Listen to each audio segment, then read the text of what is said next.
Hello, welcome to the first of our blogs on the making of The Hobbit. It's amazing to be back here again. This is Bag End, exactly as it was in The Lord of the Rings, and it's actually built in our B stage here in Wellington, which is exactly the same stage as it was built 12 years ago. We've been shooting for a few days now, and I just wanted to take this opportunity to give you a little look at the lead up to filming and some of the pre-production that led up to the first day of our shoot. And I look forward to keeping you up to date as we go through the next 2 or 3 years. See you soon. Oh, you're in 3D. Looking good. See ya. And this pulls beautifully. This looks great when it's drawn. Oh, so it actually works. And he can also go fighting with the remnants sort of hanging onto his body and be impaling people.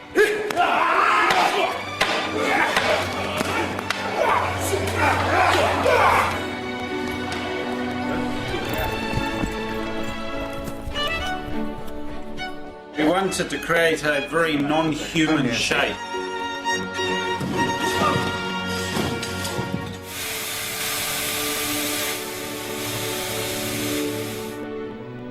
We do need to do a little vlog. You might want to say hi to the fans of The Hobbit. Fans. Yeah. Shy artists. Oh dear, oh dear.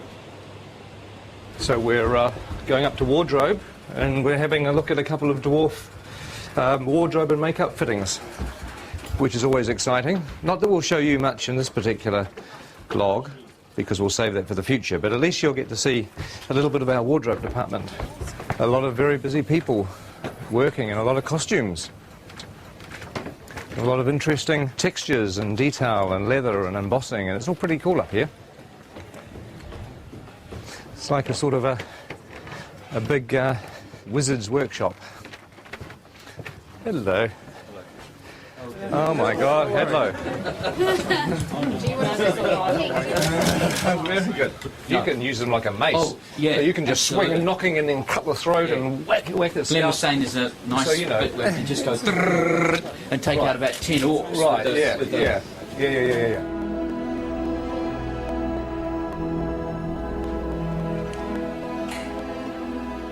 Now this is a familiar set. It's Elrond's chambers, and it's an exact copy of the one that we had in the Fellowship of the Ring.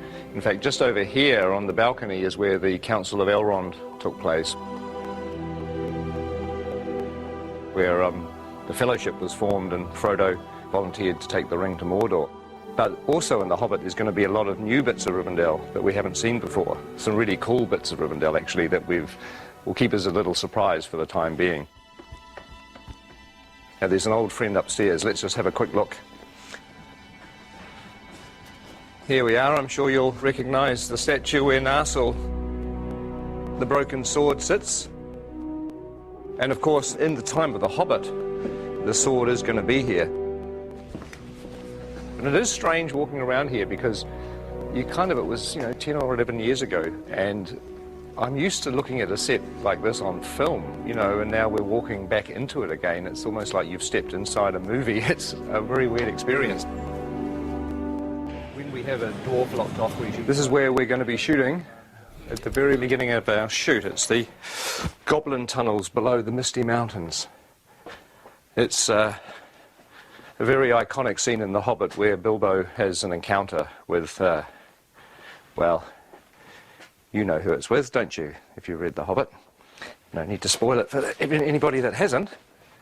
But this is like a little network of caves. Look, there's a whole other little set of passageways down here. It's very claustrophobic.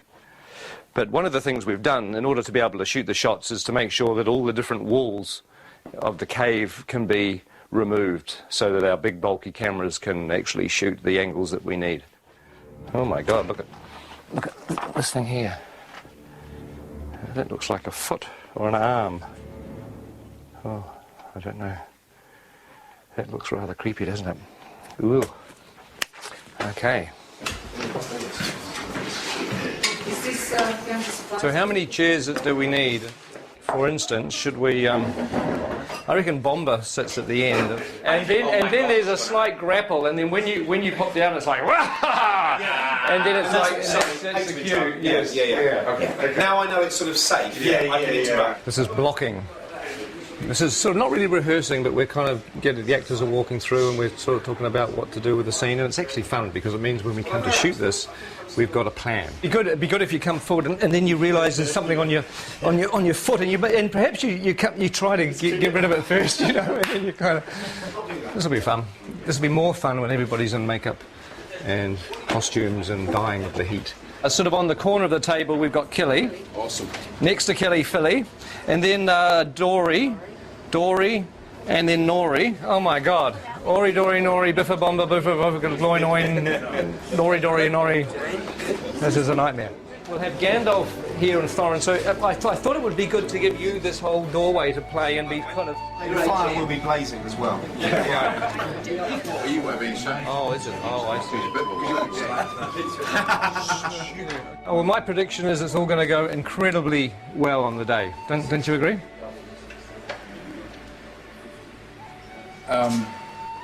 The tricky thing is that there are 13 dwarves in this set.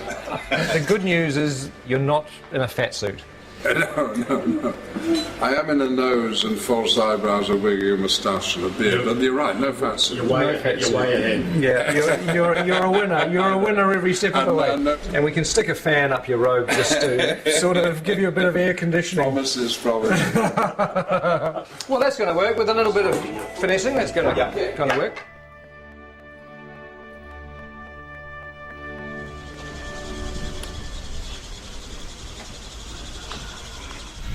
Morning.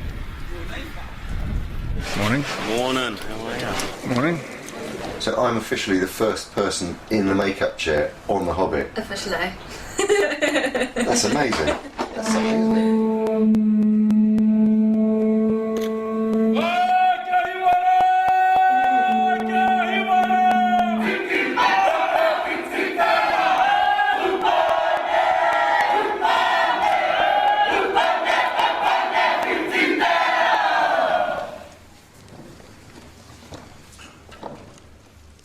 Ngamate. Kua haere ki te pō.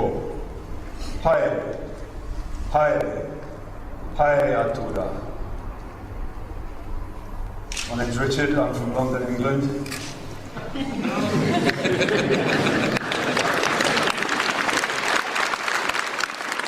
I would like to give thanks on behalf of everyone here as visitors for this ceremony, for this celebration, for the blessing of the soundstage, and for the welcome that you offer to us. We're all deeply honoured to be here. And to everyone that has waited so long for this day to begin this extraordinary journey filming The Hobbit, I would like to wish them good luck, good health, and good harmony. And Martin would like to say something. Thank you. My name's Martin Freeman. I'm in the cast as well. He stole everything I was about to say in Maori. As Richard said, this has been a long time coming today. It's been even longer than we thought it was going to be. So I hope at the end of this journey we are all as close with each other as at the moment we have the potential to be. So thank you very much. Hello everybody, I'm Andy Serkis. I am standing up there just to say on behalf of the returning crew and cast who have gathered here to go on the journey, and we're just very, very grateful to your incredible hospitality and to have the opportunity to share the passion for telling such an amazing, amazing story in such an amazing country with such beautiful people. Thank you.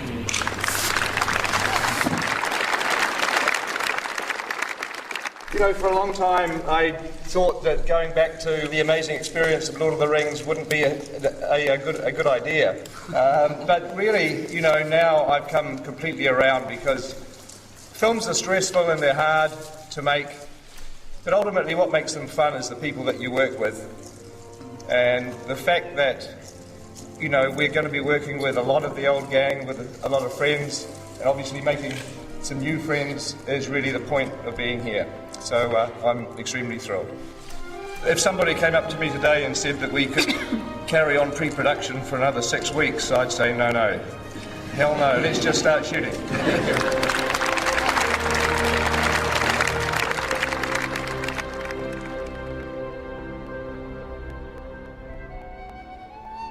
And roll sound.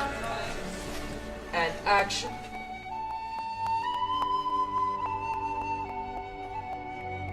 In a hole in the ground, there lived a hobbit. Sky darkens. And flames. And cut. That's great. Good. We've got that. That's Fabbo. Fabbo. Thank you very much. Yay! That's the one. Hey, well, thank you very much, everybody, for a great first block. And have a great break. Everyone's having a break, and we will see you back here soon enough. Ladies and gentlemen of the second unit, that is a wrap on block 1.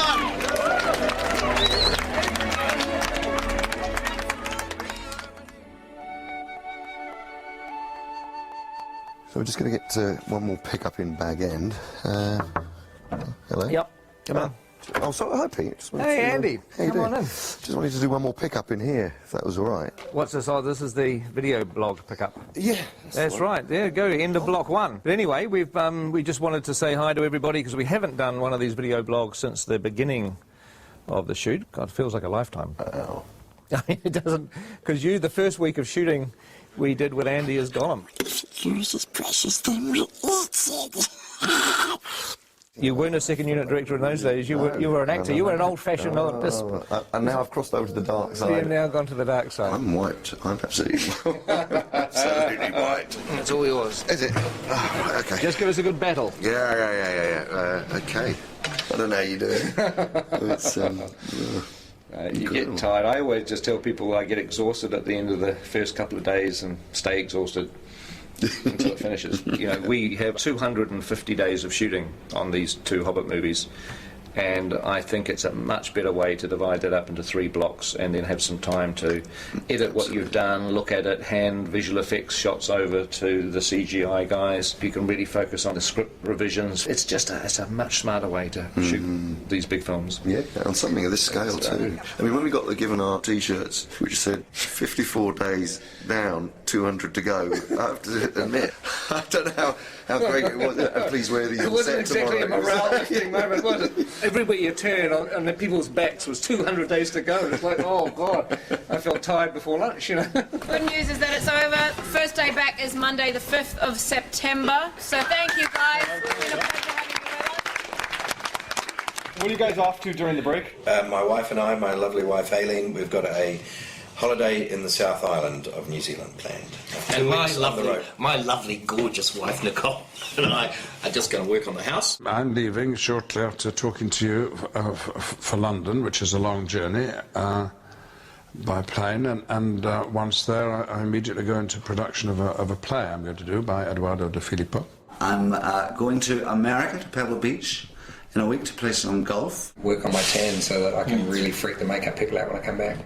I'm having a break. I'm having 4 weeks off. Bit of sleeping in. My favourite hobby. First we're going to Australia to see our eldest daughter. I'm going to run a marathon. I'm going to attempt to sort of write and record a bit of a psychedelic sludge rock album. Hitting the fabric shops in central London. I go home to Thailand tomorrow. To Barcelona to meet Doctor Who fans from Spain. Bali for 11 days. London and Paris to see friends. Manhattan Beach because it's the closest beach to the airport. I haven't been home for the last 3 years back in Belgium, so my mum is cracking the whip. And then I'm going to Vegas and spend all my hard-earned cash. Do some more swimming and lots of golf. Probably get a little bit drunk, a little bit on a holiday. Oh, I'm looking forward to going back with mates and getting on the drink, where I'm not going to get a bad reputation because they already know what I'm like. And now I'm going back to Ireland to see my family and see some of my mates in Belfast for a quiet little weekend. I hope no one phones me for about 3 weeks at least. Hopefully come back totally refreshed and ready to rock in the next lot. What are you doing on break, Andy? Well, I'm going back home to maybe have a little bit of time off to go on holiday with the family. and then really, before you know it, I'll be back. It's weird because you get to this point when you're at the end of a block of shooting and it sort of almost feels like you're going on vacation, but it's not, because on Monday morning I'm in the cutting room editing, and I've got to have meetings with Alan and John and Dan about designing stuff for the second block, and with Richard Taylor about all the things he has to build. So in some respects I'm back into pre-production again. But also I'm in post-production because I'm editing. Plus we're in production because we're shooting these movies. So it's sort of like being in pre-production, production and post-production all at the same time. It kind of gets a bit screwy. But before I get to do any of that, I've got to jump on a plane tomorrow morning and go location scouting down the South Island. So we'll take some good pictures. Yeah, I'll take some good pictures.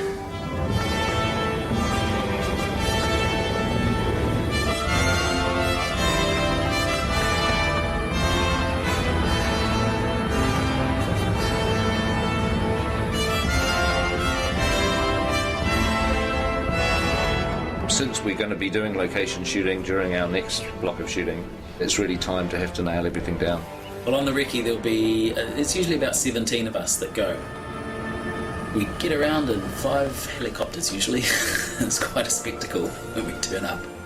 Peter, Caro, Zane, Bridget, Andrew, Dan Henner, Simon Bright, art director, Steve Ingram, John Howe, Alan Lee, Eric Sandin, we have Tony Keddy, the grip, Reg Garside, gaffer, myself, location scout Dave Comer joins us, and Peter's assistant Sebastian, the ever faithful Sebastian's there. Here on the mountains I put my hand out and a cup of tea slides into it. That's what we like.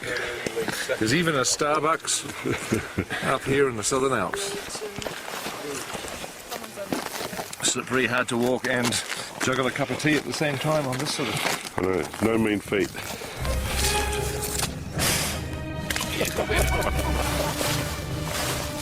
I never come prepared to these things. I always somehow imagine it's going to be dry and warm and nice.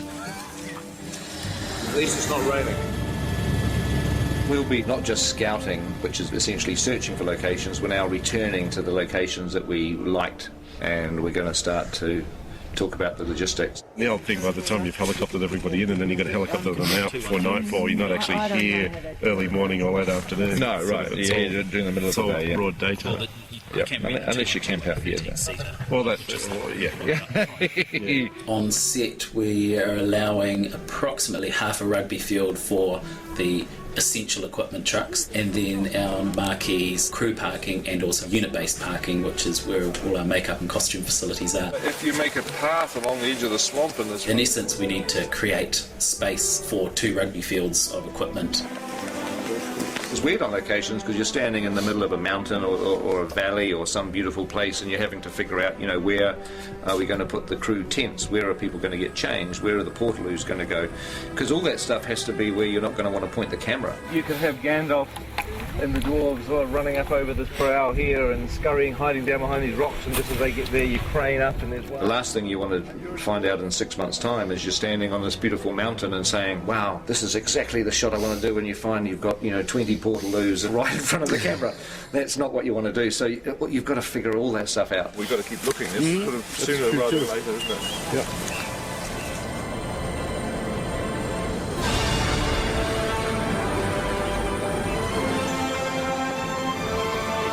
We'll be flying, I don't know, maybe 30 locations, locations probably. We're shooting locations around the Mackenzie country, around wilder landscapes below Mount Cook.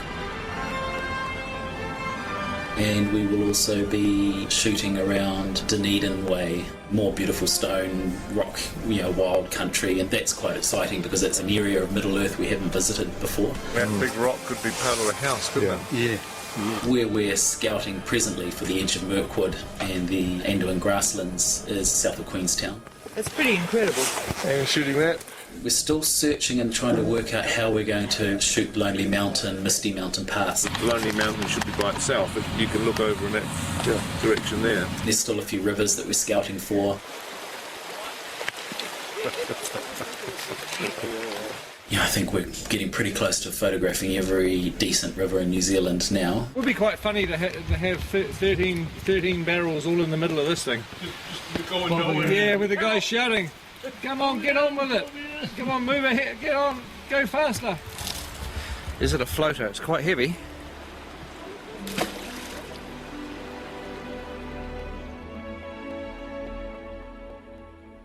We're going to go to some reasonably remote places, sometimes places that very, very few people have seen. There's plenty of New Zealand that we haven't seen yet. I think people think it's such a small country, and Lord of the Rings, we saw so much of it that we must have seen everything, but believe me, we haven't. There's a huge amount of wonderful locations still to come. Quite a pretty spot, isn't it? That's great, it's a great spot. Well, we'll say goodbye for now, and hopefully you've enjoyed this update, and there may well be another one coming during the break sometime, so keep your eye out for that.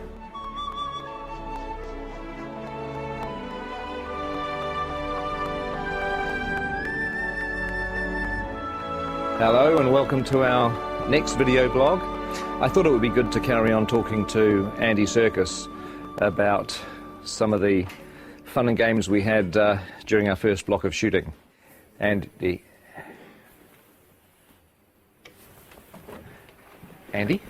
Where is he?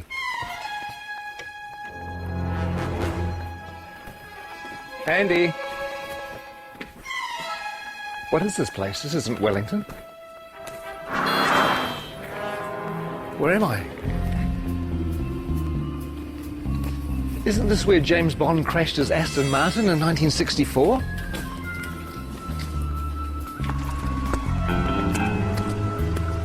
And isn't this where Red Grant trained to be an assassin at the beginning of From Russia with Love?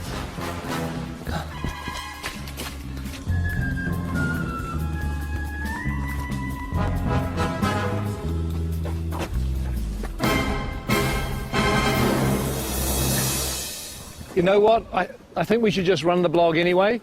So what we did is we asked cast and crew to tell us a few of their favourite memories from the first 3 or 4 months of shooting. So please enjoy that, and I'll go figure out where I am.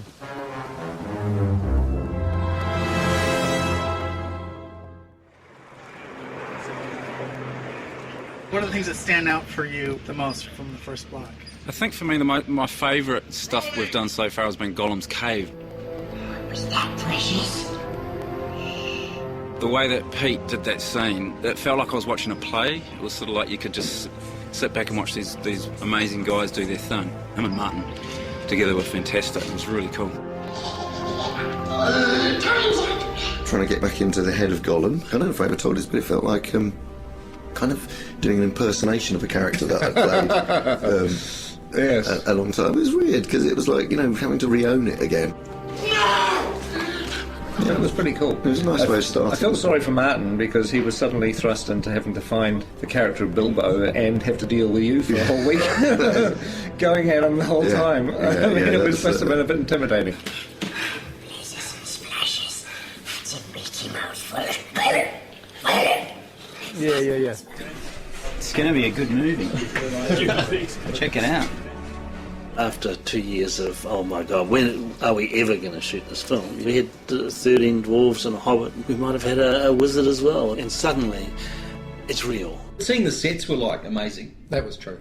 I mean, coming to Bag End for the first time and walking through. That was our first day, wasn't it? It was, first day on the job. That was amazing.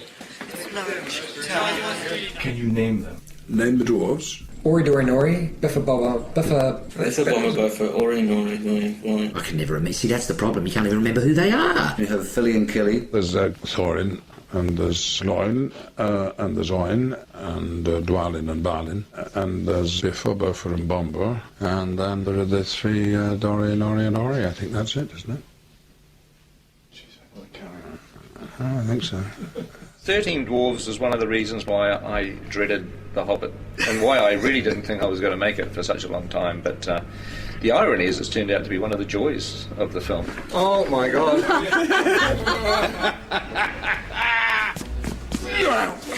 What a challenge. I mean, 13 heroes, or 14 with Bilbo. They all have to be differentiated in a way that isn't necessary in the book, but if you keep seeing them, you want to know who they are and specifically and what their attitude is and why they're on this journey. We need to move now! Come on! Some of the best memories were getting the dwarves ready. Everybody has helped these actors kind of find their way through lots of rubber and lots of hair. Walking through Weta and getting to see our designs and going, actually, God, I look amazing. I look the most amazing of anyone. That was probably the best day, wasn't it? Yeah. When you all said, gee, Jed's amazing. That's an amazing We song. did, yeah. Some of them actually look pretty bad before they get into the prosthetic. Some of them, in fact, for some of them, a prosthetic is making them look better, to tell you the truth, which says something. Mark Hadlow, for example, springs to mind. I have this lovely bit down here, and then this moustache that comes up here. I look stunning. Actually, I should be in centrefold. One of the things that quite early on we discovered was that Mark Hadlow likes to dress up in costumes, mainly sort of military type things. And the really weird thing about his sailor outfits is that below the waist, nothing. But again, you know, he's a nice bloke though. A little bit to cut. A little bit to cut. One of them doesn't have to wear a beard. Yeah, well, we're all very, very jealous of that. Actually, he is the Aidan Turner. He's the sexy dwarf. I don't even think he's got a beard, actually. Mainly because he's not old enough to grow one. He's the hot one, I suppose, if you like that kind of thing. But if you like knitted cardigans and knitted mittens, then I'm your fella. If there was a boy band in Middle Earth, he would be the leader of the Robbie Williams of the dwarf world. Whereas you'd be roadie, I think. Yeah, the roadie. Bond would be a roadie. I think when people see the beards are going to come back in big time. They are. Huge. Give us a kiss. Gaelic Dashwood Bar. Gaelic Dashwood Bar. We've all learnt a bit of the dwarf language, Cosdor, so we all have a kind of selection of words to fall back on, curses and battle cries. And when we speak Dwarvish to each other most of the time when we're on set. Okay, here goes. And Peter can guess what it is, and then I'll tell people. Caused Belcour. Caused Belcour. Caused Belcour. Peter? It means mighty dwarf.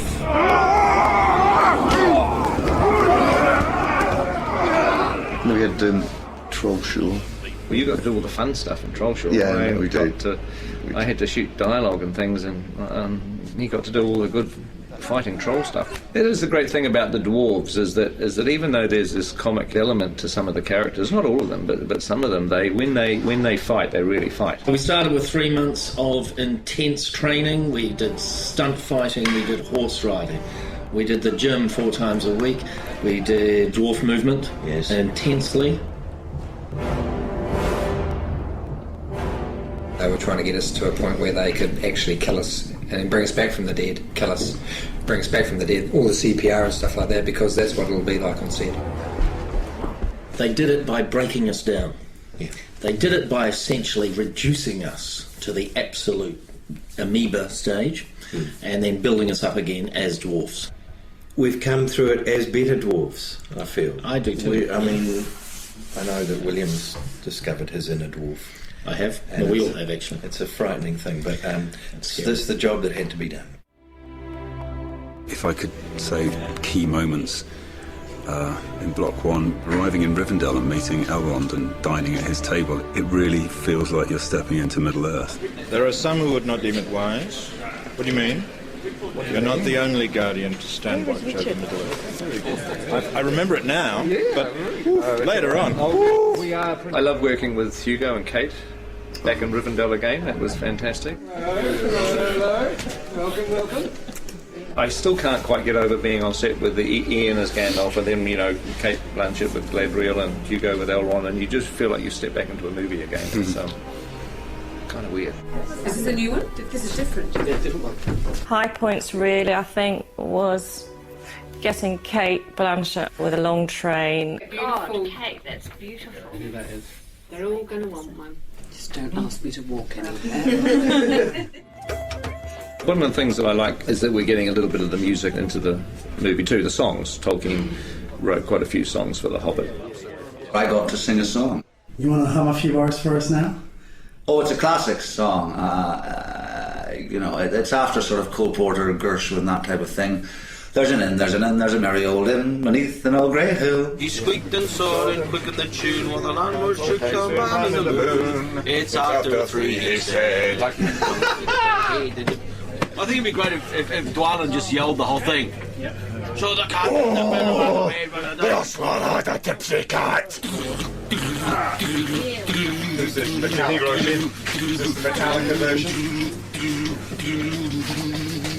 Who is this? That's the Metallica version.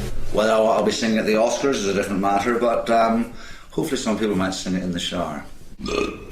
Excuse me. I think this is a Peter Jackson question.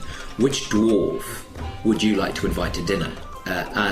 Well, you know, I wouldn't invite any of them except myself. I'm afraid that the table manners aren't of the best. But you get your fist when you do that!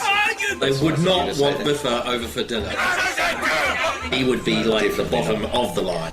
Ori, because he'd be very polite. Excuse me. Well, it'd be me, obviously, because I'd cook.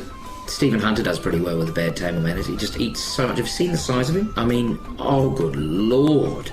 He's enormous. I tried to talk him about cutting down his cholesterol and his butter intake. I don't think he'd invite Nori because he'd steal all the silverware. He'd never invite Graham McTavish because he would sit there and glare at you and show his forearms all night. Dwan's a real warrior. When he parties, he goes completely mad, like so many Scottish people. Here you go! Well, the words kettle black calling pot come to mind. I don't think he'd invite any dwarf to dinner, actually. I wouldn't have them all together, though. Not 13, maybe a couple at a time. Special person to meet here, John Rhys Davies. It was fun on one of the days that we were in Bag End with the dwarves that John Rhys Davies came to visit. Oh, yeah? And it was great to introduce him not only to Gloin, who's his father in the story, but also to all the other dwarves.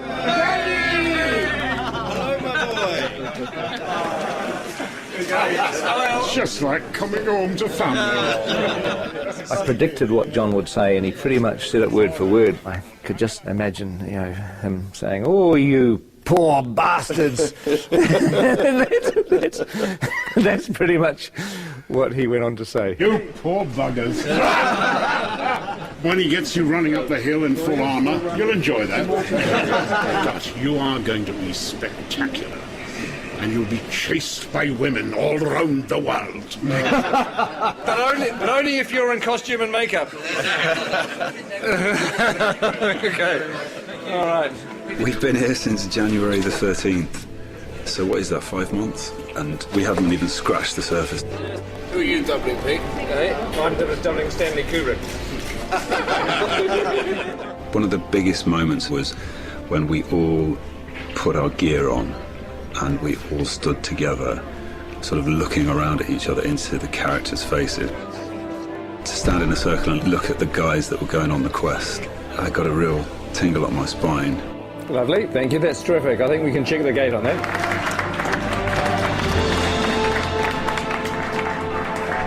Thank you very much. Thank you, guys. Thanks, guys. Thanks very much.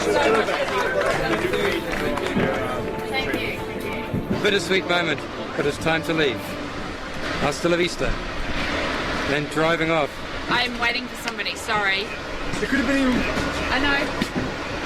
Just go. Oh, really? Yeah, just go. We've had enough. Go. Are you wrapped? No, I'm not wrapped. They're keeping the good people. Okay. Oh, hey, Go again, we'll go hey. now. Hey. Okay, we'll go now. It's a bittersweet moment, but it's time to leave. Hasta la vista. Well, I hope you enjoyed that. I don't know whether there'll be any more, because I have to find New Zealand, which I've lost. I think it's over here. Who is that odd little fellow? Action. Cut. Lovely. Hi. Welcome to our new blog. This time, we thought we'd talk a little bit about 3D. Get a good look at your opening shot. Yeah, okay, there you go. Just arm in a little closer. Just watch your back. Hi, I'm Angus. Welcome to the world of 3D. Shooting The Hobbit in 3D is a dream come true. I mean, if I had the ability to shoot Lord of the Rings in 3D, I certainly would have done it. What I actually did on The Lord of the Rings is I had a 3D camera taking 3D photographs. Hopefully, one day, maybe even on 3D Blu-ray, we might be able to actually show you some of the 3D photos from 10 or 12 years ago. 3D and I've got reading glasses, it's all good. But now, the reality is that it's not that difficult to shoot in 3D. I love it when a film draws you in and you become part of the experience. And 3D helps immerse you in the film. The essence of our camera system is a camera called the Red Epic. Really, it's this thing that enables us to shoot 3D on the Hobbit. But of course, to shoot 3D, you actually need two cameras. The problem that we have in the cinema world is that the lenses that we use are so large that we cannot get an interocular similar to a human's, which is the separation between your eyes. For us to get the two cameras as close together as possible, they have to shoot into a mirror. We have to use a mirror system, which is a rig that's designed by a company called 3reality. One's left eye, one's the right eye. One shoots through a mirror, the other one bounces off a mirror, and so the two images are perfectly overlaid. With using two eyes, we can move the cameras apart, and also, more importantly, is find a convergence point. For example, see around someone's face, just like you're looking at a friend. The convergence point is the screen plane itself. 3D forms two places: positive space, which is inside the box, what you see behind the person who's standing on the screen, and negative space, which is what you feel comes out into the audience, an arm, a bullet, or whatever you want. And the whole idea with these rigs is you can change the interocular and the convergence as we're shooting. We can see that separation on a 2D screen with a left and a right eye overlay. So we can do this live throughout a shot, changing our 3D effect the whole way through. Roll sound. We're watching the movie in 3D as we make it. That looks so good. You almost feel like you're in it. A lot of people have an image of 3D being big and cumbersome, and that's true, but we've got a lot of different rigs that we've built for different purposes. It's actually easier in this weird 3D world to have different camera systems for different uses. So this is a camera that we built to go on a crane that can move around and it never comes off the crane. This is the TS5 in a handheld mode. It's our main workhorse camera. It's light, it's small, so it allows Peter to get into very tight, narrow corridors and caves as if he would with a 2D camera. Oh, yes, yes, yes. You know, mobile camera work has always been very important for the films that I've made, and the last thing I wanted to do when we went to 3D was to restrict or change the shooting style. So with the camera doing the help as well, you don't need me to do much. It was very important for The Hobbit that we feel like the same filmmakers have gone back into Middle-earth to tell a new story. We're shooting at the same speed as you'd shoot 2D. Dollies, cranes, Steadicam, we put it on the shoulder and we shoot handheld. The same as we would always shoot a movie. Of course, once you've got 3 or 4 cameras for main unit, you need 3 or 4 cameras for second unit, which is 8 cameras, which is really 16 cameras. This is a world of the Hobbit camera department. We have 48 Red Epic cameras, and they're on 17 3D rigs. This one's called Walter, which was my grandfather. This one's Ronald, my uncle. Emily was Fran's grandmother. Perkins was actually Fran's dog. Witchy Poo, Frank, Bill is my dad. Fergus is the name of one of our pugs. Tricky Woo, that's the name of Pekingese. Stan is another one of our pugs. There's cameras called John and Paul, George and Ringo, who are not relations of mine. Are we having fun? Yay! We're not shooting film, we shoot digitally. We shoot onto these cards, which slot in the side of the camera. And each one of these is 128 gig. On top of that, you're shooting at 5K resolution. A very sharp, clear image. Needs like a chart, but you know, like 5K's there, 4K's about there, and then your 1080 home TV is down here, so it gives you sort of an idea of the amount of information that we're actually capturing on these. Let's do another one of those. 48 frames, yes. Yep. We're shooting The Hobbit at a higher frame rate, at 48 frames per second, which is twice the normal 24 frames. The human eye sees 60 frames a second, so 48 frames is more of a natural progression toward giving the viewer what they would actually see in the real world. The people who have seen scenes of The Hobbit at 48 frames a second often say that it's like the back of the cinema has had a hole cut out of it where the screen is, and you're actually looking into the real world. Once you add stereo, and it gives you that extra ability to control depth, you can devise ways in which it can become part of the storytelling of a film. For instance, in Mirkwood, we really play on the fact that it's a forest that's kind of hallucinogenic almost. It draws you in. It makes you part of it, and you may never get out. What we want is just to stay where you are and then... Stay back! Stay where you are! Mirkwood is a big forest, and it's full of vines and sinister-looking trees, I suppose you say. It has a lot of things hanging down, a lot of things coming from all sorts of angles, and it helps us with the 3D to be able to push into that and try and get the audience to feel that they're actually trying to move into the forest with the cameras and give it that dark and look-over-your-shoulder feeling. Colour-wise, with the red camera, tends to eat colour a little, and so we add more colour. If you look at the ungraded footage, the trees look incredibly psychedelic. They look like they were painted in 1967. We wouldn't normally be quite as bold as this, even in Mirkwood, which is an enchanted forest, so it's like we oversaturate. Look! In the movie, they won't look anything like that. They'll be graded down and you'll just get the barest hint of colour in the finished film. They're coming back!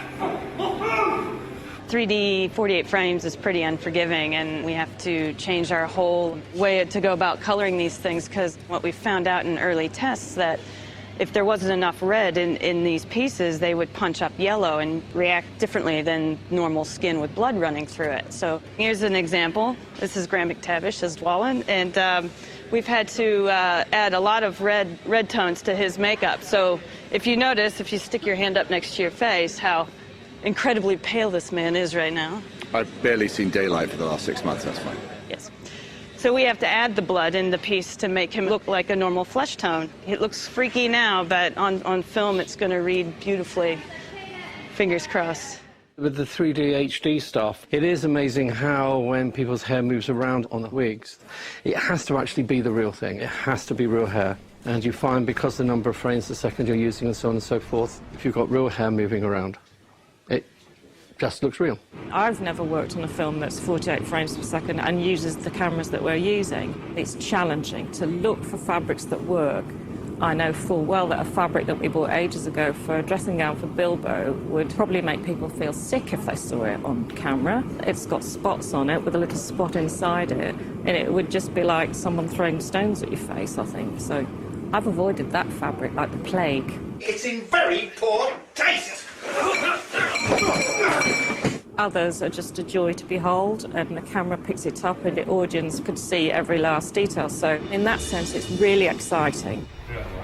This film is really breaking new grounds in many ways as far as the technology of the filming goes. But John and I are still working in our time-honoured methods of pencil and charcoal, composing pictures in 2D. And we thought we'd try and come up with some way of actually incorporating a 3D aspect into the way that we were producing the concept art. That might communicate more clearly to Peter and to the other technicians. So what we're doing is 2 drawings. One is in red, one is in blue, and the 3D glasses have a red lens and a blue lens, one for each eye. Don't go too heavy. This is probably the first serious cinema production where the actual concept art has been done in 3D. Rather than sharing just the same office, we're actually sharing basically the same vision. Yeah. There's been a bit of a tendency for me to take on the blue, and obviously, you know, sitting on the right-hand side of the picture, it's easier to actually get your head around the left side. It doesn't make sense when you try and explain it like that. It's a huge help for Peter because we're actually proposing the full depths. I mean, it means Peter has to wear glasses when he looks at our art, but... Yeah. My God, coming at you, look at that. Whoa! If you happen to have a pair of glasses like these at home, you should be able to see the artwork in 3D. You look great. Very three-dimensional. You've definitely improved. I know. So I hope you found this blog interesting. I know it's a little frustrating because just about everything we've been talking about you can't actually see at the moment. You can't see the 3D, you can't see the 48 frames, you can't see the 5K, but you will. December 2012, you'll finally get a chance to see what we've been talking about. Anyway, I've got to get back to set. It looks like they're almost ready for me down there. We're actually shooting today, as you can see, in a pine forest, but it's not really a pine forest. It's a polystyrene and plaster pine forest. But very shortly, we're going to be leaving the studio and moving on to locations for a few months. So the next time we see you will be from a location somewhere in New Zealand. Catch up with you soon.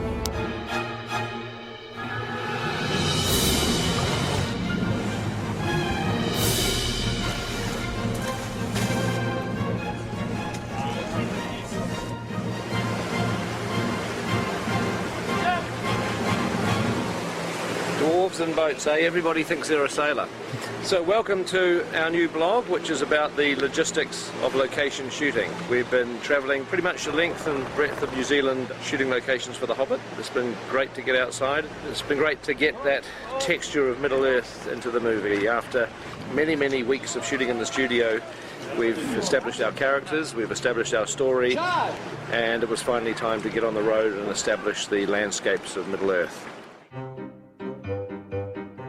So we're currently moving about 500 crew for main unit to Hamilton, and then about 200 second unit crew to various parts of the country. We like to call it the biggest logistical move in cinematic history. Just because of the size of the fleet, close to 140 vehicles. As you can see, we're moving around a huge circus. I think everyone is secretly scared but quietly excited. The main reason for going on location on the project is to capture the scenic beauty of New Zealand.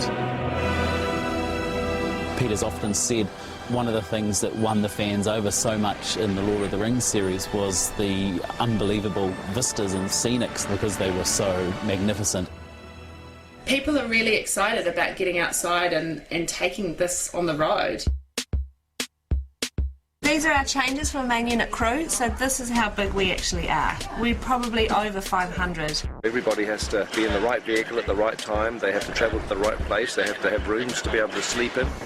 I can't begin to imagine the logistics involved with shifting the crew, the cast, the equipment that we have on The Hobbit. It's pretty mind-blowing. You have to take everything with you to produce the films. We're having to provide our own electricity, areas to cook food, areas for people to sit down and eat. You've got to provide water, the bathrooms and the toilets that people need. You have to have weather cover, heat when it's cold, and you've got to provide cooling when it's hot. The daunting aspect of that is it's all got to get into trucks, it's all got to be on wheels, and it's all got to be ready to roll. We're about to try and cram all of this, and all of that, all of this, some of that, most of this, all these trucks, most of these people, but not that scissor lift up there that stays, are going to go into some of these trucks. These guys here are going to go into these trucks too.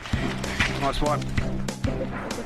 No cell phone laws here, man. One of our biggest challenges on the production is actually shooting all the locations in one hit for both main unit and second unit. You can certainly start there.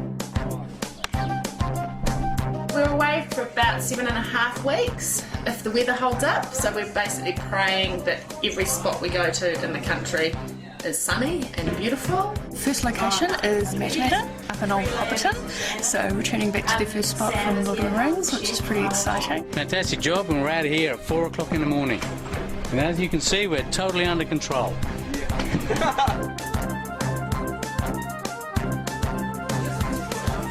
Why aren't you helping?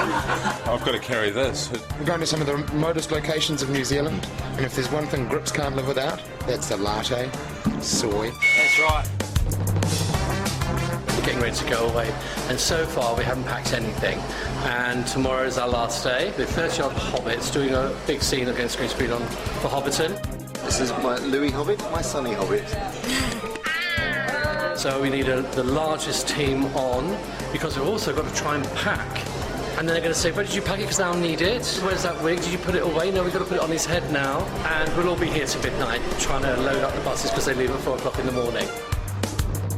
Be sure to pack scotch, tequila, wine and beer, a heap of plants, 3 razor blades, 60 kilos of toilet paper, a few artificial trees, socks, and some Jägermeister. Last day Wellington, so everything needs to move. We've got a stock truck coming in to take our 49 mixed-age sheep, 15 chickens, 9 goats, 5 3-year-old steers, 4 pheasants, 2 Muscovy ducks. We've also got Michael Jackson, the walking chicken, on the lead. We're just going to take you through, get your contracts done. We've got lunch packed for you to take on the road. So just follow me. Oh, the keys are in it? Keys are in it. We've got GPS units installed in the trucks purely so we can watch what's happening as they move up and down the country. If you don't arrive, we can't shoot. Last truck should be out of here in half an hour, and then Hobbiton. Crikey. Just remember, the reason you're on this plane is because you're so valuable to the production.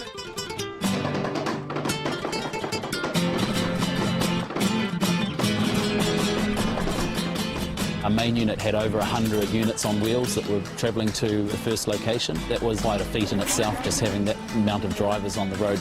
It's all about arrows, it's all about maps and directions. Once we arrive, we get in and it's about an 8-hour turnaround from when the first truck turns up to when the unit base is actually functional for filming. They've got to get these trucks level for working in, got to get them all powered up, and they've got to get them all functioning so quickly. Prosthetics, makeup, costume, catering. It's not just a case of a small crew going into very out-of-the-way places. We're literally occupying the space of a football field. I think it's actually 2 football fields. We moved 7,000 cubic metres of dirt to accommodate everything that goes with making a film of this size with this many people involved. It's very much a mini city. To everyone's amazement, you know, they went home on Friday night in Wellington, turned up to work here on Monday morning, and everything's here, parked up in order and looking good and working.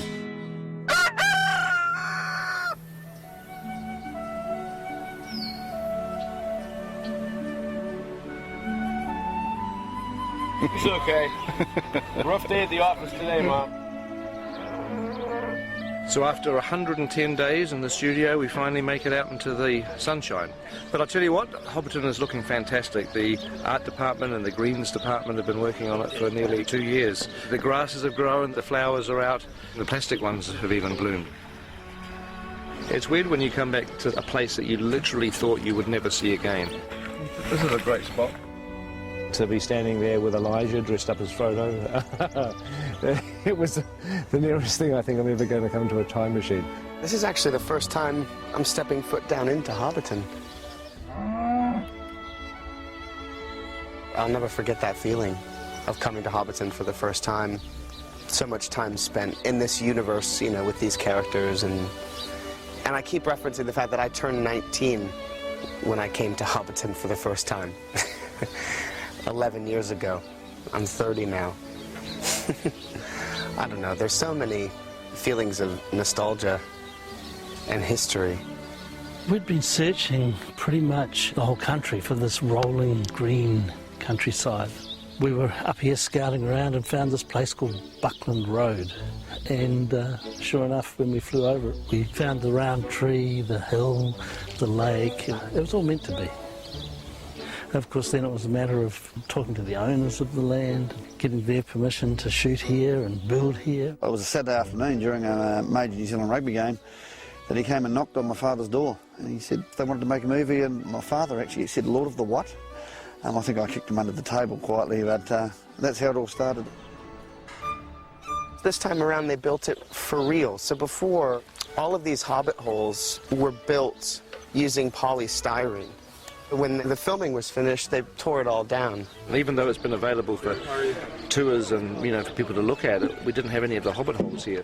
Doing the Hobbit now, it gave us the ability to rebuild Hobbiton out of permanent materials. Materials that aren't going to deteriorate, and we can carry on showing people what's involved in making a movie, behind the scenes. It's all, I mean, that's actual rock, stone. It's pretty amazing. Hobbiton is going to stay exactly as it is today, which is fantastic. There's real wood, there's real stone, real bricks, and it's going to be here hopefully for decades to come. Yeah, no, it's a great gift to the people of Manamac, and as Minister of Tourism, I'm all in favour of it, so well done. Some prime real estate. I'll get you two, I'll get Kate and Hobbits. Oh, Jordan. Hello. Hello. Hello. You guys having a good day? Yeah, it's good. How are those feet treating you? Yeah, they're okay. Are they? When you're at Hobbiton, you forget that you're on a film set. Seeing it like this kind of living model village is just extraordinary. You just totally believe this place exists. And that's because it does. Maybe I've smoked a little bit too much of this now. It's an authentic village. It's 100% 360-degree, look wherever you like, little Hobbit village. You can imagine just being a Hobbit in this environment and get up and have a cup of tea on the doorstep and listen to the birds and frogs and children running around. Or go to the market, buy a big bottle of beer and drink it. I'm loving it. You're not really designing a film set, you're trying to put yourself in the mindset of a Hobbit and figuring out, well, where would you like your house to be? There are 44 personalised Hobbit holes, and each Hobbit hole has different little details depending on their location. It's kind of amazing, the door's actually open. Hello? Hello? No, nobody home at the moment. They must be at the market. Welcome to the set of The Hobbit. So how did you get involved in this? My 4 daughters auditioned and they all missed out. And I got in. So I wasn't a popular father at that point. You guys are up for stealing, aren't you? Yeah. Oh, hell yeah, good. Yeah, big bad hobbits. Check this out. Oh yeah. I'd like to get a nice comb over. Is this going to be in the movie? Yeah, we can cut that. That's fantastic. We've got that. So we've just finished our first week on location. But, I just wish I could move into one of these hobbit holes. I mean, this would be an absolutely idyllic place to live. It really would. This is the sort of place that I would very happily retire to. In fact, might think about it tonight or the next day. It would be good retiring here. That would be quite nice. See you. Bye-bye. The end. I hope you enjoyed the first part of our location blog. The second part will be ready very early in the new year. And in the meantime, we've just shot the last shot for The Hobbit in 2011. So it only remains to do one last thing, which is to wish you all a Merry Christmas! Merry Christmas!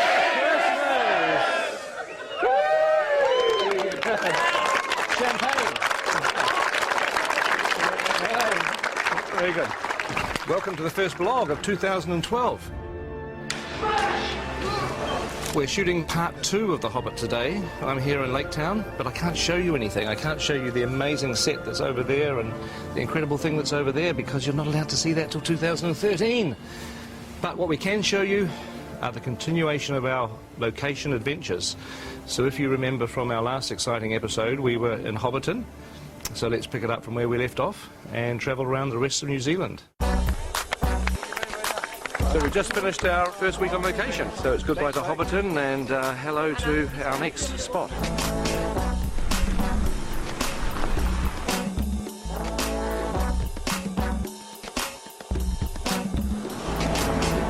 Here is the weather. In Pew Pew today, it has, of course, been raining. Yeah, welcome to Denise Bluffs, people. We've brought the weather with us, which is great.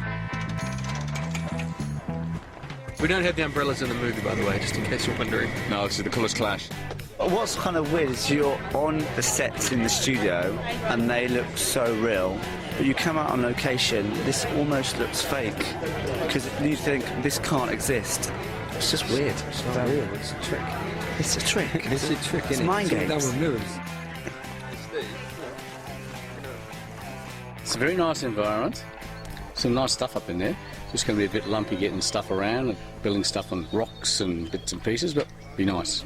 Good location. I'm just worried about the dinosaurs.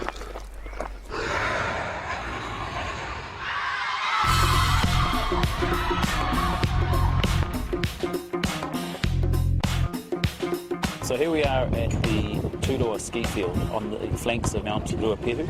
This is the second oldest national park in the world. Very ancient vegetation, magnificent colours, magnificent textures, but very fragile. And hence we've gone to exceptional lengths to actually make sure the impact on the site is minimised. So it's about scaffolding, it's about elevated boardwalks to keep people off the vegetation. We built the world's biggest ramp, as far as I'm concerned, to get down to the thing. And everybody sort of walked out to the edge this morning and looked at it and sort of, jaws dropped and went, wow, okay. So that's how we get onto set today. So this is my favourite location. It's beautiful. There's a mountain, there's a waterfall, there's a beautiful view across the valley there. It's one of those sort of archetypal Kiwi places that you think, God, New Zealand has such amazing landscapes. It's a bit sad when the grips are going faster than I am and Yeah. Andy Serkis jumped in the icy cold stream to chase the fish as Gollum about 12 years ago. Just over there.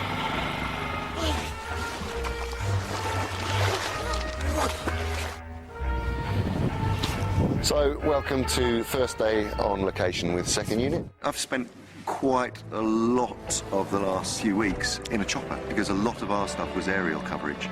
We'd take off and choose our line and choose the way that we were going to shoot it and how we were going to reveal the landscapes. So we're using the space cam on all the aerial stuff on this show. This particular rig is set up for 3D. There's a chopper behind me, isn't there?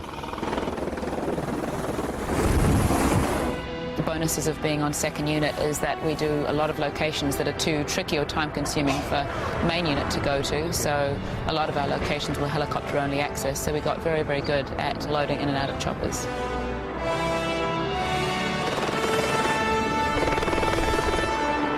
So you've got literally 2 units that are now crisscrossing the country, both the North and South Islands. About halfway through our location shoot, first and second units met up, and it happened to be exactly halfway through the entire shoot, day 127, and we commemorated that with a hoodie, a halfway hoodie. But it's 127 days and it's 2 films.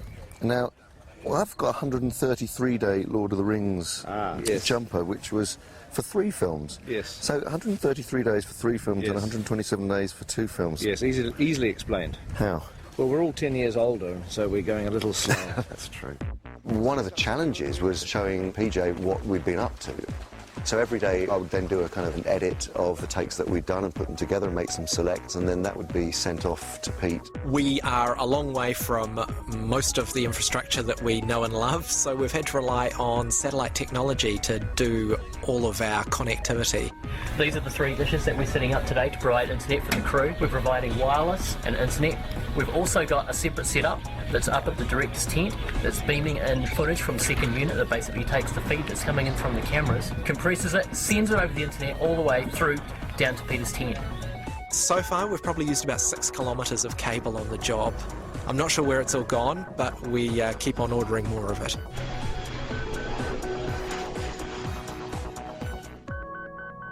Strathtyre, Central Otago. So this is a location where you can literally shoot 360 degrees every direction. Had some incredible skies, what we'd call close encounters of the third kind skies. And where our skies are a little boring, because we've shot over 3 days, we'll probably replace them with these cool skies. I'd love to do that, get some real mood into it. One of the days of shooting on this location was actually up on the hill at something called the Rock and Pillar Range. If you just look over there, that's pretty much that distant ridge line between those 2 rocks. That's what they call the Rock and Pillars, where we had to have 10 helicopters ferrying crew, cast and equipment up the mountain. This is Adam Brown's first helicopter ride. Oh my God, are you so excited? I'm well excited. You should be.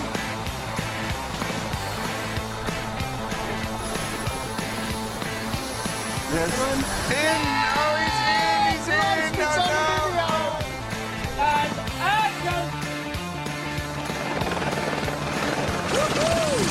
Amazing! So we're packing up at the end of our location shooting here at Strathtyre and going to Queenstown. Here we are, beautiful Queenstown. We're just at the base of outside the Earnslow Burn, which is the most spectacular shooting location I think we've been to yet. We're shortly going to do a rendition of The Hills Are Alive with the sound of music, starting with Mark Gabbardy's over there. So he's getting into his Maria position. There he is.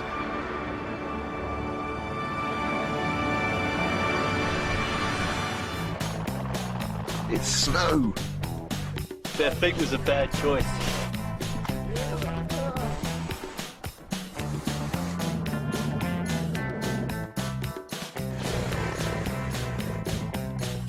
And we've been to Paradise before. That's where we shot a few scenes of Fellowship of the Ring, mainly, back in 1999.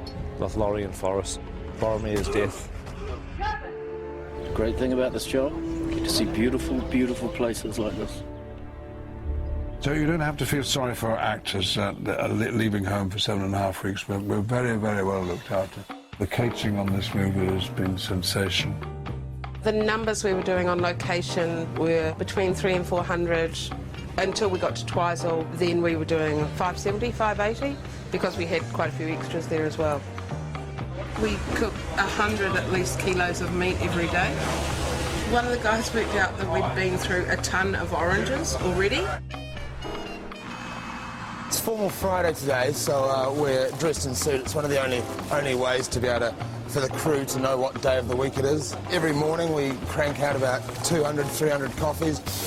We're heading off to the hills to look after a crew of about 100 people who've all been choppered in up into the mountains. It being in the mountains, there's snow around, so it's cold. So obviously in formal dress sometimes it's not practical. So as you can see here, Andrew has gone from a 3-piece to a 4-piece with the addition of a nice cosy puffer jacket. Because you can't always look good, sometimes you have to be sensible.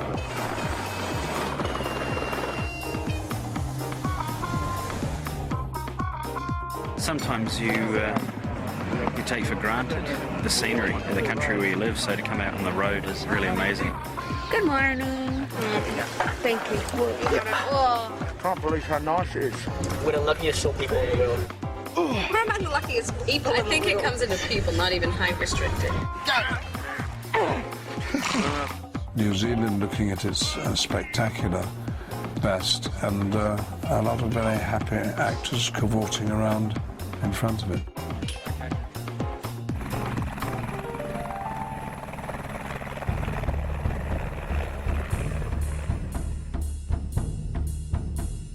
Braemar Station was pretty difficult working conditions for the cast and the crew because the tussock and the ground's very uneven. This is Matagauri, a New Zealand native kind of thorn bush, which is everywhere that you ever want to walk. You can't just parade through the tussocks and the rocks and the pebbles without looking. You suddenly realise that being out of doors in Middle-earth can be a difficult business, particularly when there's a pack of orcs or wargs. Dances with wargs. Heavenly wargs. The boy who cried warg. Aliens versus wargs. I was a teenage warg. Enormous amount of running. Scene 88, I think, is actually going to be a 3rd film that will be coming out between the 1st and the 2nd. It's actually, for the most part, it's easier working inside a studio. But of course, you know, the studio doesn't have the incredible vistas, and that's what we were there for. 8 kilometres from Mount Cook, surrounded by the guys behind me. Unbelievable.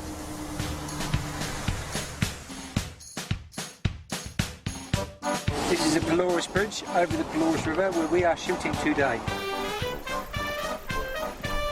I think my favourite day on set, unquestionably, was floating down the Pelorus River in barrels.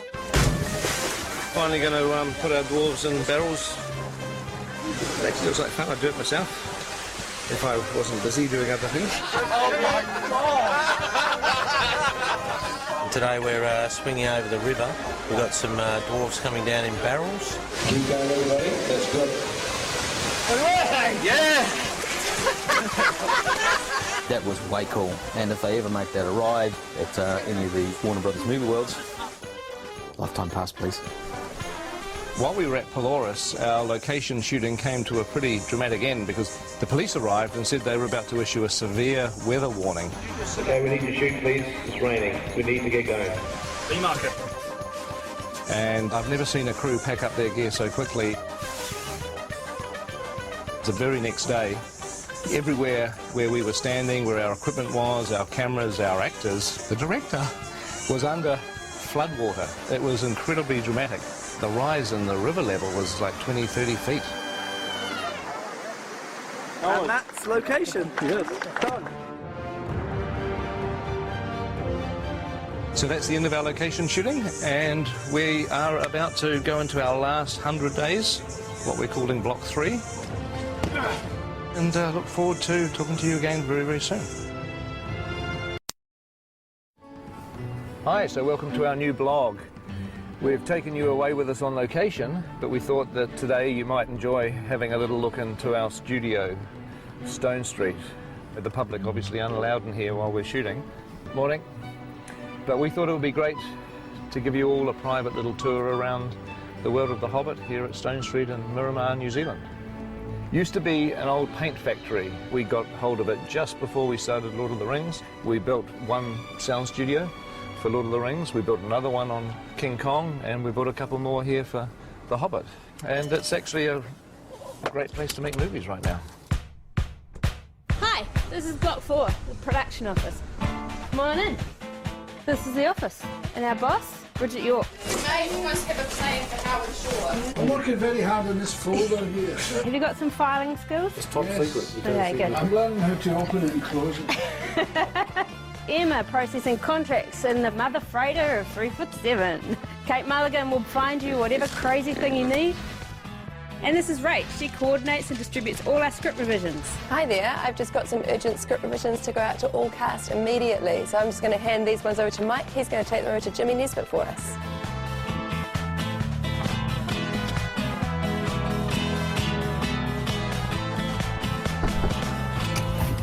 Give me some pages.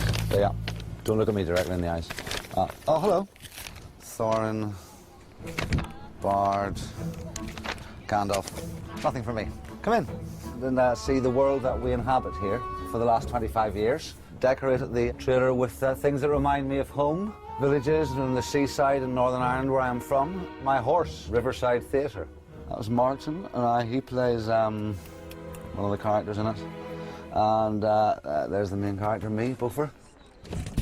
Hello everybody, my name's Luke Evans and I play Bard, and I'm going to take you on a little trip around Trailer Park. We have 21 trailers where we've been living for the last 7.5 years.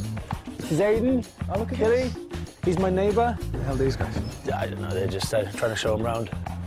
Stephen, how are you? There's a long time we spend here sometimes, isn't there, when they're setting up scenes and things like that. It takes a long time, so... It's like flatting, isn't it? Basically. Yeah. What's flatting? Do you know? Well, they keep all the young, good-looking lads at one end, see, all the ugly buggers, and they just don't want to mix with us. Ooh, that was rubbish! Where's the green frog? Good morning. And welcome to Stone Street. I'm just off to my prosthetics. Morning all. Okay, so this is my spot currently with the lovely Rachel. And now we're about to start the process. Come and see me again in a couple of hours when I'll look radically different. 2 hours later, here we are. Hey, Peter, we are travelling in 5. Okay. Hey guys, come on with me. I'm taking to the AD's Porticom. Home for a lot of us. So down here in the AD's Porticom, we've got 11 ADs who work on main unit. We come up with a bit of a plan and then we run it from here. Action. So on with the show. Locations department decided to put some beautiful pictures up of sunny New Zealand. Here in Wellington, we get sunny days, but they are few and far between. We get a lot of rain. Got a wet ass. But we also get hail. Lots of hail. Coming down to box 3, there's some busy little bees down there.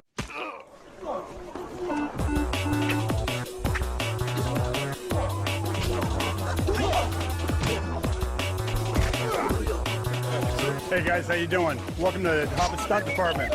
I just died. Hey, so this is the intensity we'd like to bring on set every day. Hopefully you enjoy it. Okay, come on guys, let's go. We're on set, come on, let's go.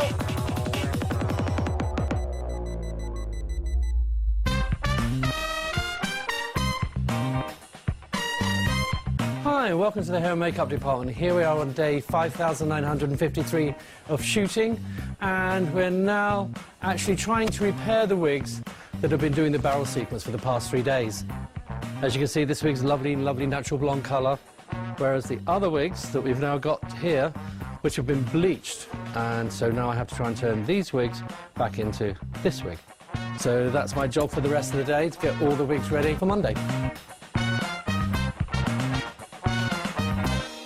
Here we are in the costume workshop, and we've got racks lined up here for all our dwarves because we have to do constant repeats for their stunt doubles, their photo doubles. Then we've got our flesh factory where 3 people have been making the dwarf fat suit components.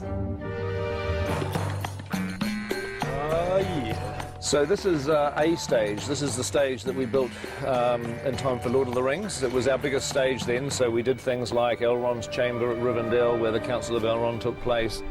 B stage has amazingly enough been used for a lot of shooting. There was a lot of Lord of the Rings. Bag End was built here in B stage. You can hardly call it a studio, really. It's just an old tin shed. Kind of feels a bit like I'm driving the tram at Universal Studios. I guess. Over here we do have our biggest sound stage, which is called K stage. K being named after King Kong. We've had some pretty big set pieces in here recently. Mirkwood Forest and some of the Trollshore Forest scenes. Here we have F and G. These are our 2 newest stages, being built specifically for the Hobbit. They've pretty much got the latest technology inside them and rather large extraction units for all those fires and flames and smoke. At the very end of the studios is the art department, the home of Dan Henner, Alan Lee and John Howe. Morning guys, welcome to the art department. Come on in, I think the production designer is in. G'day Dan. Hello dear boy, all good? Fantastic. We've got 6 weeks and 2 days of principal photography left. We're shooting the sluices at the moment, which is film 1 sets. We're very busy. And this over here is our set decorator, Ra Vincent. Hi, come with me, I've got something very cool to show you. This is my favourite place. It brings into play all of the ideas from all the individual contributors in the art department, and they get to share all their ideas in here, and this is where the first spark of inspiration begins. And in this office is Alan Lee and John Howe. I'm Alan. I'm John. Good afternoon. We basically sit here all day long doing drawings. 3 years of it, a couple of thousand drawings each, and amazingly enough, we're still having fun. We see the light at the end of the tunnel, and we thought for a second, ooh, it might be a train, but it turns out it's a dragon. Come through this way, I'll take you through to the model makers. Our calligrapher, Daniel Reeve.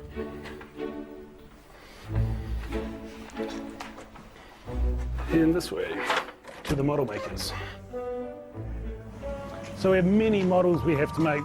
We've done approximately 115 sets to date, and each one of those sets we try to make a model to show Peter before we begin construction. That kind of thing's nice. We've got this model we showed Peter this morning. There's a few adjustments we have to make for it, and then we'll be straight into construction of this. We shoot this in 1 week's time. Welcome guys, we're here on F stage, come on in. That's where our main unit is shooting today. We're doing a scene here for film 1. It's a scene in the troll cave, so follow me, we'll come here. Got Zane, our lovely producer. Information. Ian and Richards, who's leaving. And follow me, we'll go on set, but I'm quietly there, rehearsing there. You're working with Jimmy on the timing of this. Yeah. So it's important, guys, that you get that box. I'm Corin, I'm the boost winger, and this is Tony, the sound recordist. These are some of the newer stages. Had soundproofing, which makes it fantastic for us, being as there's an airport just over the hill that way. This is the first production that's been in here, and one of the biggest things is this headroom up here now, so the guys can walk all the way down these walkways without bumping their head on stuff. I'm a specialist roof dweller. It's handy if you don't have a fear of heights. It's very embarrassing if you drop something. It costs you 2 dozen beer. All right, shooting! Shooting! But now we're just gonna walk away. They're gonna shoot. 3, 2, 1, action!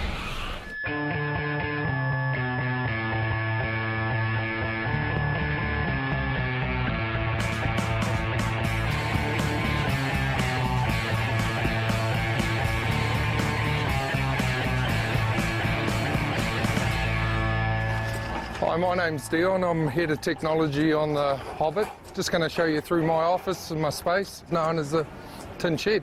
Come on in. We look after the technology, rigs, cameras. This rig here is a surface rig for shooting on water. Going in the next couple of days to shoot a very exciting sequence with the dwarfs. She's all wireless and all made here in Wellington over the last couple of weeks. Well, g'day. You've seen some pretty good technology back there in the tin shed, I understand. Come have a look out here, because this is pretty basic technology. This is where we've built a humongous green screen. This is called the backlot. Now, the backlot is where we shoot all sorts of the outdoor scenes. They can be battle scenes, they can be wet sets, and obviously being a green screen, the backgrounds can be changed later on in post-production. Have a look down here. Well, now you can see we're on top of the green screen. This rig up here is a rig designed by Tony Keddy, the Key Grip. This rig holds huge shade cloth to block the sun off when we're filming them. We don't want the sun going in and out of cloud all day. Crikey, what's going on down here? This is 9 square. It's pretty complicated. Get the ball, hit it to the next player, get it out of your square as quickly as possible. And anything on the line is always contentious. It's all about attitude. Do not give in, do not make eye contact, make your call with pride. You've got to lie your way through it. It's always the umpire's call. Ref is always right! Guys, please, I'm trying to do something. This is where we store the lead weapons. You can see a multitude of boxes. Each box is one lead character's weapons. This is Gloin's box of beauties, and they belong to Gimli in The Lord of the Rings, and Gloin, his father, for The Hobbit. Action! Gloin! They are in fact the same axe, they've just been made in 2 different sizes. I think we've now reached about 4 scales for every weapon we make. Probably about time that you went down to see who made all these weapons. We're at a workshop. Very easy, just around the corner. Out the front drive, make sure you take a right. You go past the tyre place, then turn left. You're all the way down the end of the road. Don't stop, you'll get to the end. The road's 90-degree turn. You need to turn, otherwise you'll hit Wetter Workshop. When you guys come on in, it's pretty crazy at the moment. Come on down here. It's all cast weapons end up in clean up, and this young chap, Alec, is madly trying to get the axes finished. Bowstrings, weapons lined up for the day's painting. So Kiri's just putting the aging pass on quite a decent croquet hammer. Another painting area, this is models. The milling department, injection moulding out of this gun, spraying, trimming, sanding, engineering, bending, cutting, dyeing, sculpting, mould making, flashing, baking, foam filling. And then for every one of the lead actors that has a full prosthetic, and of course with Biffa his axe, we also make scale doubles of these. Welcome to the Scaly Portacom. Hi, I'm Callie. I'm Sophie. I'm Brendan, and this is Biffa, the hopeless romantic. We're scale doubles, so we spent a lot of time being short. Yeah, we paid to be short. They wanted us for our bodies. Hey, have you guys seen the behind-the-scenes team yet? I know where they are. Follow me. See you later.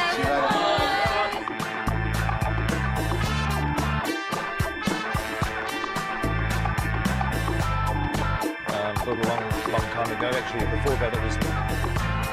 What are you doing? I've been filming the blog. It's like a pet project. Filming the blog? Well, yeah. That's very good, but shouldn't you be killing orcs or something?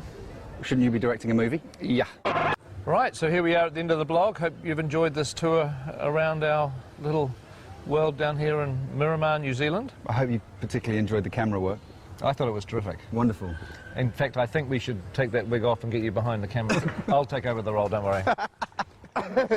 You want to be Legolas. Yeah, everybody. Kieran as Legolas. Kieran as Legolas. This is a done deal. Hey, so we're going to come back with another blog when we wrap in a few weeks' time, or shortly after we wrap. So look forward to our final blog of our shooting period coming up soon. The bitter end. The happy end. The happy end.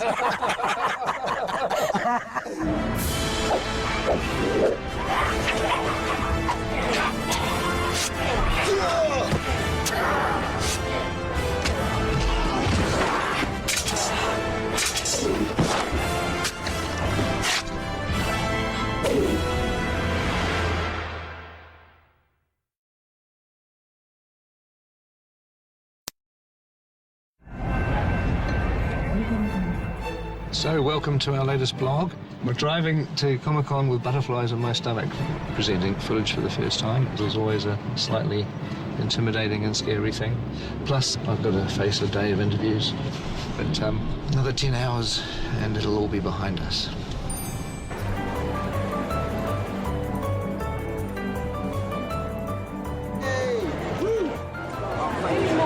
So hopefully we'll find Ian and Richard in here somewhere.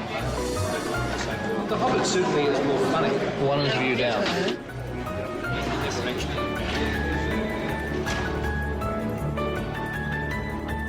When I call you guys up on stage... Are we coming out one at a time? Yes. I saw on the One Ring this morning that people have been camping out since Wednesday to get into Hall H. Those are the sorts of people that I like hanging out with. I'm going to be going on soon, and I've been recruited to do some vlog filming with my iPhone, because this camera isn't allowed on stage, but nobody's going to stop me shooting with my iPhone.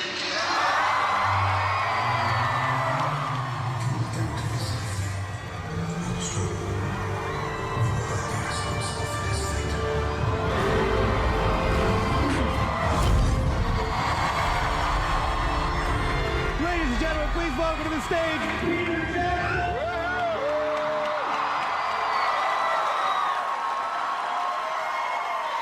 Let's bring up a few of our friends that we have here.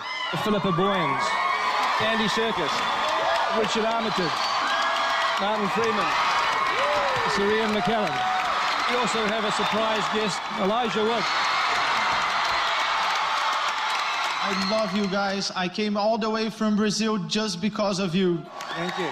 I spent all my money on this trip, but it was worth it.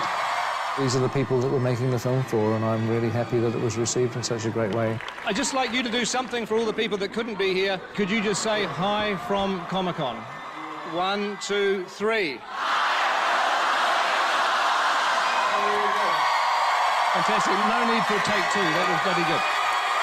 And so now we would like to show you a little bit of what we showed the audience in Hall H.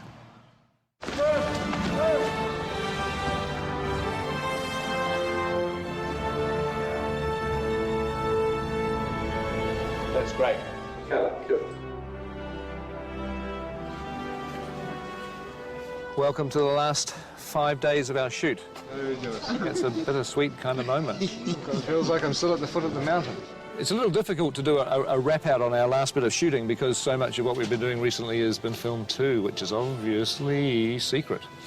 But we'll show you little bits and pieces, little snippets, and there'll be a lot more of what we've been doing that we'll save up for future vlogs. Hey, Comic-Con fans, how are you? This is Dory, coming live from the set of The Hobbit. Stay classy, San Diego. Hi, Comic-Con. John Callan here. I play Oin in The Hobbit. Evni anar du shute ni Comic-Con. Hi, this is Dwalin saying a big hi to all of you in Comic-Con. Greetings from the very heart of Middle-earth. A really amazing moment for me, I guess. It was the first time we stepped onto Bag End. It's become so embedded in your psyche from what you've seen before. We're all ready to go, and Ian came on for the first time, and you look at him and you go, oh my God, that's Gandalf. I look back on that with fondness because we got to know each other on Bag End, and we really got to know each other as dwarves. Hi Comic-Con, it's Adam Brown here, aka Ori from the Hobbit set. One of the most exciting things, I think, for me was working on these sets that kind of are part of our history. And there was I working on Rivendell with some incredible actors. Just watching Cate Blanchett act, it was very moving. We had shivers down our spines. It was absolutely astonishing. It's been a privilege being back in Middle-earth. Hey, Comic-Con. Hope you're having a good time. My name is Lee Pace. I play the Elven King, Thranduil.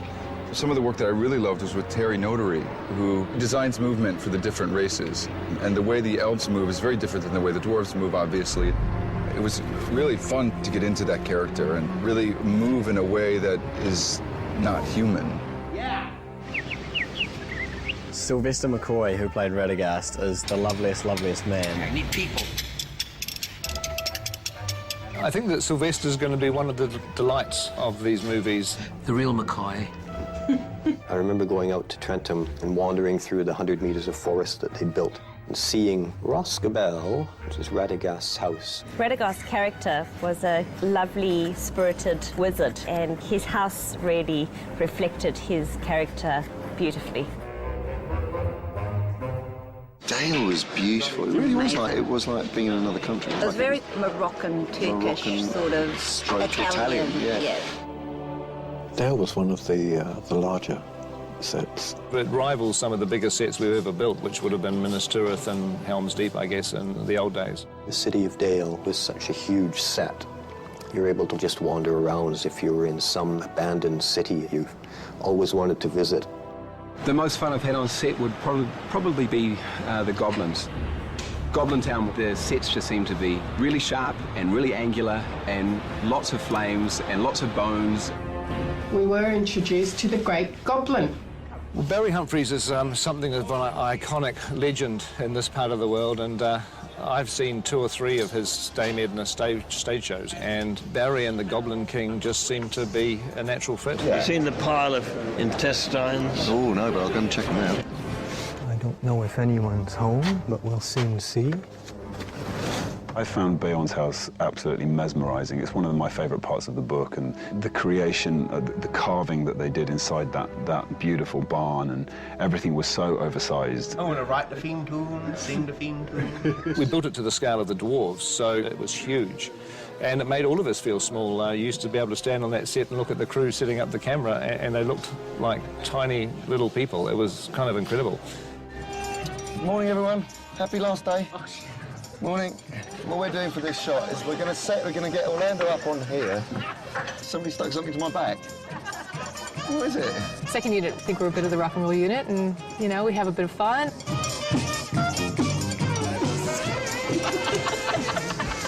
Greg's shorts, I think.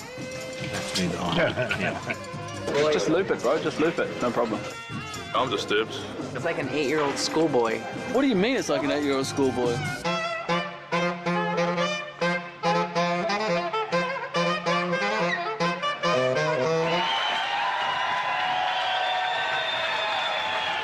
He's a rock star.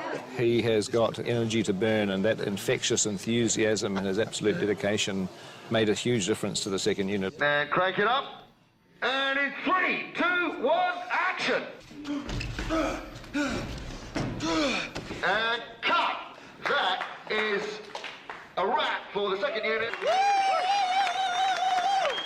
Second unit! There's a mixture of emotions. Good to finish, but sad at the same time. Quite frankly, I can't imagine this occurring anywhere else on the planet, so thank you from the bottom of my heart. One of the memories that really sticks in my head the most is walking in through the gates of Stone Street at 4:45 in the morning when it's dark and there's no one else here and the stars are still out. And then slowly the studio comes to life and the sun comes up. I saw a lot of those days. You're going to be getting up at 5:30 in the morning for a year and a half, at least 12 hours a day. Morning. You literally just wake up every morning and go shoot a movie, and it seems to last a lifetime. This is the kind of movie where it changes everybody's lives. What we do is kind of driven by adrenaline, so we keep going until we collapse. We've got ready about 20 people a day, and that's about 5,000 prosthetic makeups. It's not gonna work, it's not in line. Ow! We're busy, but sometimes we get bored being busy. In the last 18 months, we've probably gone through about 20 litres of glue, about 450 miles of yak hair, hence there are now a lot of cold yaks in the Himalayas somewhere. I've never worked on such a hairy movie. Even I'm sporting a beard now, and I've never had a beard before, so it's obviously sort of rubbing off somewhere along the line. Just the sheer amount of lead characters with costumes. For some reason, they all want to wear costumes. They all want pants, they all want shoes, made for an enormous amount of costumes. All of these clothes to nearly the back of the truck is Bilbo. For Smorg's Lair, we used so much gold paint, I used everything in Australasia, and we had to get it from Germany. Wunderbar. 22,817,520 feet if we were shooting 35mm like this. And I'm really glad we're not. I'm sure that I've done over 2,500 drawings. I kept my pencil stubs. You're literally doing a drawing one day and then walking on the set a few days later. We shoot a set, take it out, and replace it for the very next day's shoot. They put up the most incredible sets. You walk in the night before and it's not finished, and you think, my God, how are we ever going to be in here tomorrow filming? And yet you walk in 8 o'clock the next morning and it's ready to go. To me, that's probably one of the most gratifying things on this whole picture, that all these people force through impossible odds and create these beautiful things. Wow, look at that. Yes. I'll miss the camaraderie of the folks that we've built up and the cast and crew. You know, we've spent an awful long time together. There's like sort of 12 or 13 of us who have been in a mini army.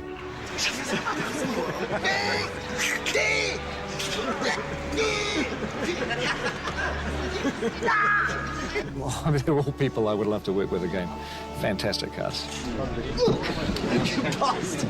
I'm surrounded by these mates. I'm surrounded by my comrades. I'm surrounded by these great actors. Please, not every time.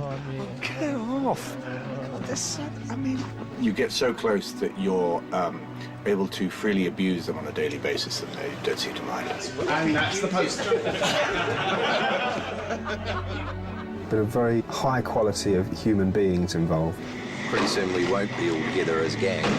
It's just going to be sad. We'll all miss each other terribly. You're getting to come to work with a group of people that you love working with, that you love hanging out with. It's a real family. What's this in our laundry? Look at that. Oh! Red-handed. What happens when the Hobbit stays on the Hobbit?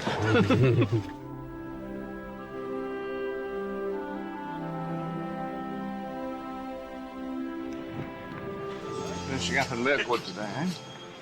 It's the old, finish with a bang.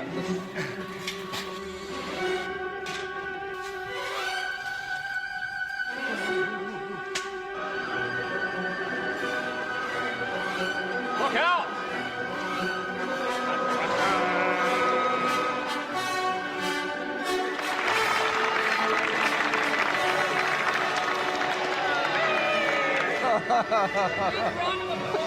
I'm gonna miss you, man.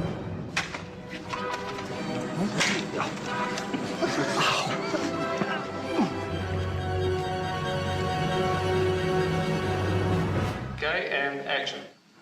I need a horse. Why? Where are you going? In search of answers. All right, and cut.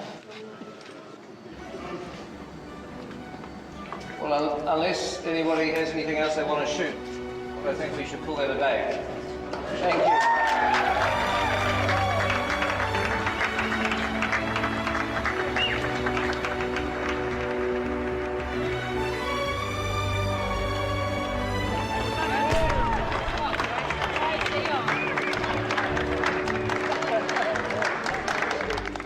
Well, obviously, I just want to say thank you to everybody, an incredible cast, incredible crew. Seems like a lifetime ago that I had to do this speech at the beginning of the shoot. Oh, God, it was a long time ago. You know, as a director, it can be kind of a lonely job. At times you feel like you're by yourself trying to solve problems, but then everybody steps in and suddenly I realise I've got this incredible support and all of you guys have got my back and you're behind me. And for that, I'm incredibly grateful. Thank you.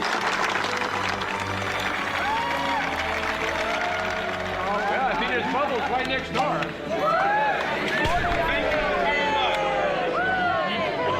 It's been a terrific atmosphere shooting this movie, and I hope the vlogs have in some way given you all a chance to share in that and to experience it for yourselves. And we'll be continuing in post-production. The energy, the environment, everything's going to be very, very different, but it's still got the equal amount of challenges. So look forward to seeing you during post-production. It's just lemonade, honestly. Come on, show some love. Put your arm around the person next to you.